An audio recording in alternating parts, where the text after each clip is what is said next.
Hello and welcome to Talk Bowling episode 109. I'm John Congdon. I'm Tony Rucco. Talk Bowling is proud to bring you the latest information from the bowling industry, bowling tips, and updates on the largest internet bowling website, bowlingballcom.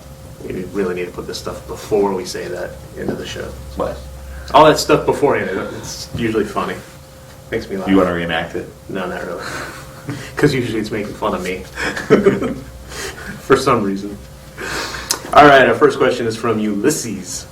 Since you wrote the answer, I'm going to ask the question. Sure. Hi guys, I have a question for you. I started bowling at the age of 33. Now I am 46. At that time, there was no internet or available media on bowling. I started playing backup, and ever since, not be able to change it. Have not been able to change it, I'm assuming. Being located in Kuwait and not having more than 200 bowlers during that time, I didn't have a choice to whom to listen to, as everyone came up with a different opinion. What do I do? Do I improve on the style, or should I change my style to something new? I know it is a bit late to score high, but some basic guidance would help me also guide my kids who are already playing hook. Help also guide my kids. I guess he wants us to help him and help him guide his kids who are already bowling a hook. I threw both into my answer. Okay, good. Cheers, Ulysses. I don't know if you heard that, but That was a truck behind us. a loud honk outside. Okay, good question actually. My opinion and advice for you is not to change your style. Just continue working on what you've done, because you've been doing it for 13 years. So my thought is there's a lot of muscle memory that you've built up over 13 years. And if you've stuck with it that long, I'm assuming you're probably not too bad at it by now. So I would just learn to do it. I've seen some really good bowlers that throw backup balls.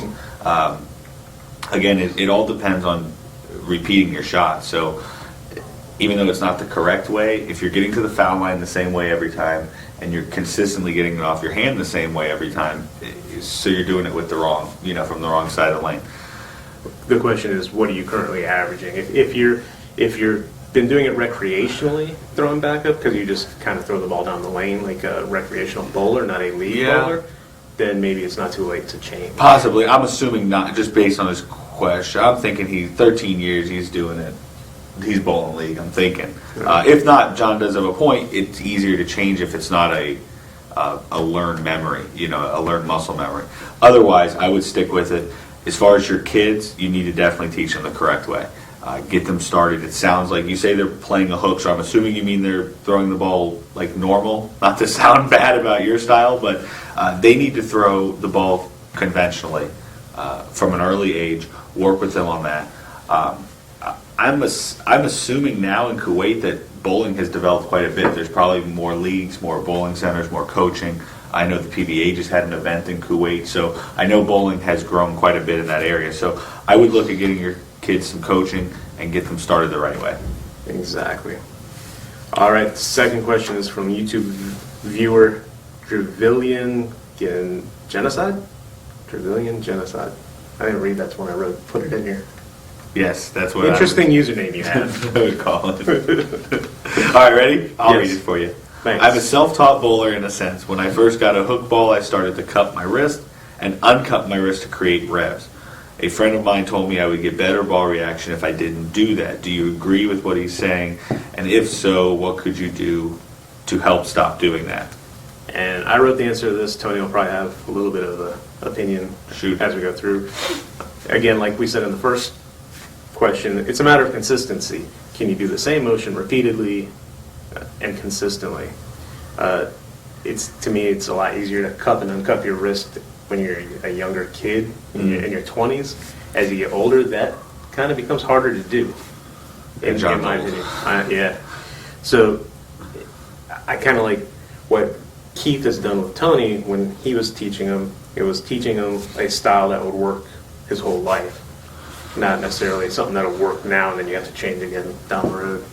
So if you want to change it, I recommended using a wrist device that will teach you, or at least show you what the res would look like without uncupping and recupping, or cupping and uncupping. Yeah, I'm not sure if he's talking about. There's this thought that bowlers have of this kind of this popping motion that you start, and as you release the ball, you kind of release that cup and you kind of pop the ball off your hand. I don't know if that's what he's talking about, or if he's or talking about uncupping it to not throw the ball with revs and cupping it to throw with revs. No, I took it as, I've seen guys who they'll start cups as they start, then in the backswing, at the top of their backswing, they kind of uncup it. You've seen Scott Lanier do it. He gets to the top and it's like his hand's uncupped, and then as he's coming back down, I he see, recups yeah. it. That's how I read the question. Yeah, possibly. As far as I would agree with John, put a wrist device on and feel what it feels like when you maintain that position in your hand all the way through the swing, all the way to release. Once you feel that, and you do that for a while, you may be able to take that wrist device off. We've said this plenty of times, and your body will know what to do. Your muscle memory will have a feeling for it.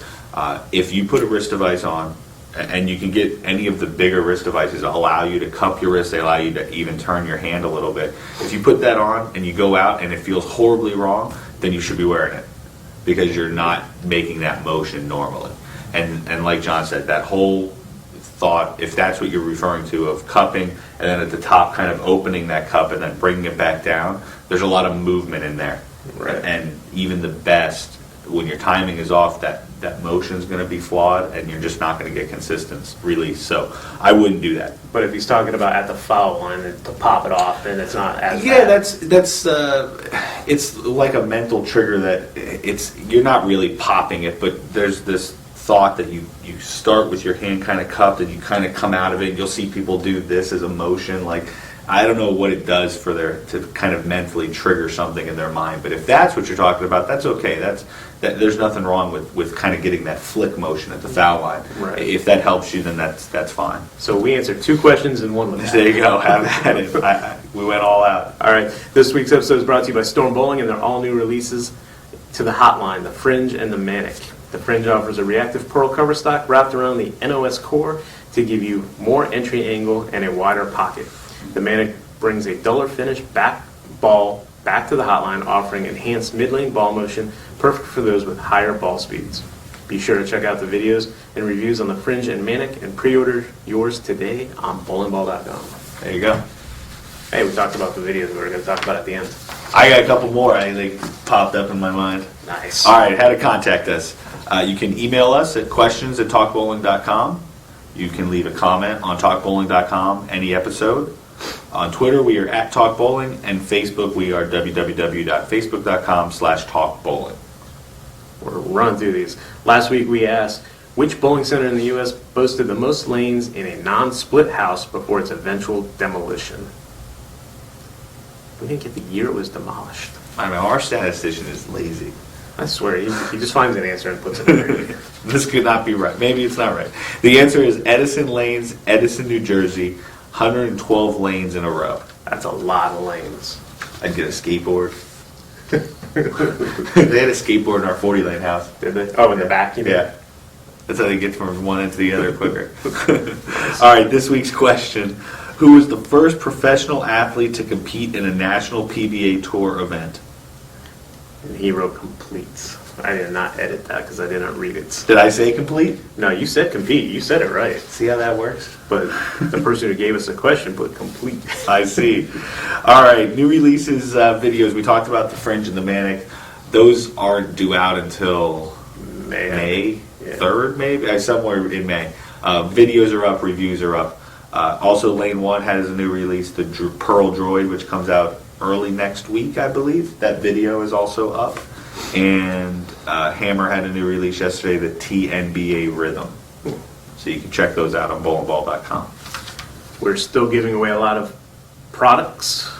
Choose Your Path contest is done. Oh, is it? It finished a couple days ago. I did not know that. So I don't believe we've confirmed with the winner yet. So once we get that, we will let you know.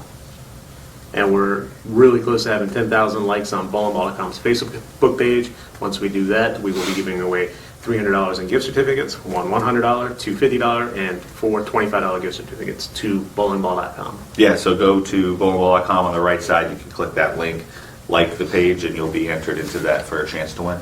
Yes.